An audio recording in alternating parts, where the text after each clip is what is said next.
खुलुमबाय Bodoland subject channel नोंथांखौ बयखौबो बरायबाय। दिनैनि फार्स्ट साबजेक्टआनो जाहैबाय रायजो बेंगिरि प्रफेसर जागोदेश मुखिया क'क्राझाराव दावबायहैनानै बिफां फुलि गायदों। करोना खैफोदनि समाव आसामनि रायजो बेंगिरि प्रफेसर जागोदेश मुखिया बिटिसिआव दावबायहैदों। बिथां प्रफेसर जागोदेश मुखिया क'क्राझार जिल्लानि सिङाव थानाय जारबारि ओनसोलनि माखासे लांदां थानाय हाफोराव बिफां गायनाय हाबाफारि लायो। बिफां गायनाय हाबाफारिया जोबनाय लोगो लोगोनो बिथां प्रफेसर जागोदेश मुखिया खौरांगिरिजों मोगा-मोगि जानानै बुङोदि बड'लेण्डखौ ग्रिन बड'लेण्ड खालामनायनि थांखिजों बिफां फुलि गायदों। लोगोसे बुंबावोदि बिटिसि ट्रान्सपर्ट बिफानाव सा 20 साख्रिनिफ्राय होखारजानाया आयेन बेरेखायै साख्रि लानायसोमोन। नैथियाव दङ अरुणोदय स्किमनि गेजेरजों दान मोनफ्रोमबो नखरसेयाव 830 रां मोननो हागोन।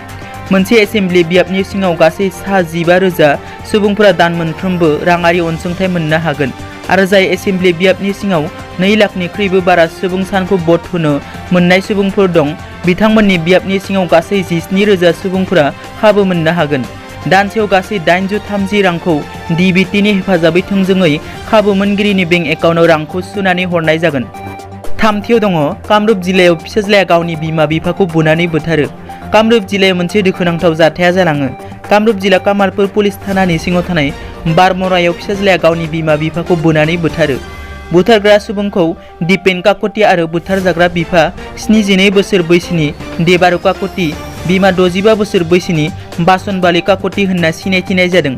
ओनसोलनि मानसिफ्रा फोरमायनाय बादिब्ला फिसाज्ला दीपेना गावनि बिमा-बिफाखौ बुबाय थानाय समाव ओनसोलनि सुबुंफोरा होबथानो नाजादोंमोनब्लाबो होबथानो हायाखैसै आरो बिमा-बिफाया जिउ खोमानो गोनां जायो।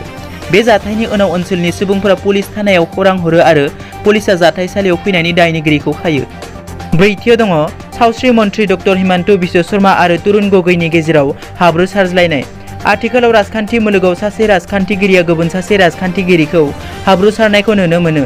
थिग बेबादिनो आसामनि सावस्रि मन्थ्रि डक्टर हिमन्त बिश्व शर्माया आसामनि बारग' गिबि मन्थ्रि तरुण गगैनि सायाव बिबुंथि होयो। खौरांगिरिजों मोगा-मोगि जानानै सावस्रि मन्थ्रिया बुङोदि आं माब्लाबाबो उनथिंनिफ्राय बिथांखौ लानानै गोख्रों रावजों बुङाखै। जा बुङो सिगाङावनो बुङो। नाथाय बिसोर बिफा फिसाज्ला सानैबो उल्था आंखौसो उनथिङाव थानानै आंखौ लानानै गोख्रों रावजों बुङो। बिथाङा बुंबावोदि फैबाय थानाय बिसायख'थियाव BJPआ देरहागोना रोखाखा। बाथियाव दङ उल्थापानि हाग्रा मावखुलिखौ रायजो राजाफ्रा गाग्लोबदों। रायजो बेंगिरि जागोदेश मुखिया क'क्राझाराव दावबायहैनानै बिफां गायनाय हाबाफारिखौ मावफुंबाय थानाय समावनो क'क्राझार जिल्लानि भारत-भुटान सिमना ओनसोलाव थानाय उल्थापानि हाग्रा रेन्जनि मावखुलिखौ 2 नं उल्थापानि गामिनि थागिबि रायजो राजाफोरा आखायाव सिखा रुवा गन लानानै दलै नोगोरै गाग्लोबनानै थेर-बेथेर खालामो। मिथिनाय बादिब्ला उल्थापानि हाग्रा रेन्जनि हाग्रा मावफारियाफोरा थांनाय रबिबारखालि 2 नं उल्थापानि गामिनिफ्राय 2 सुबुं दंफां सिखावफोरजों लोगोसे दंफां हाखावग्रा मेसिनखौ हमदोंमोन। रिपर्टनि बादिब्ला बे जाथायजों लोब्बा गोनां सा 8 सुबुंफोरखौ क'क्राझार पुलिसआ हमनानै क'क्राझार पुलिस थानायाव दैथायहरबाय। दिनैनि रादाबा एसेनोसै।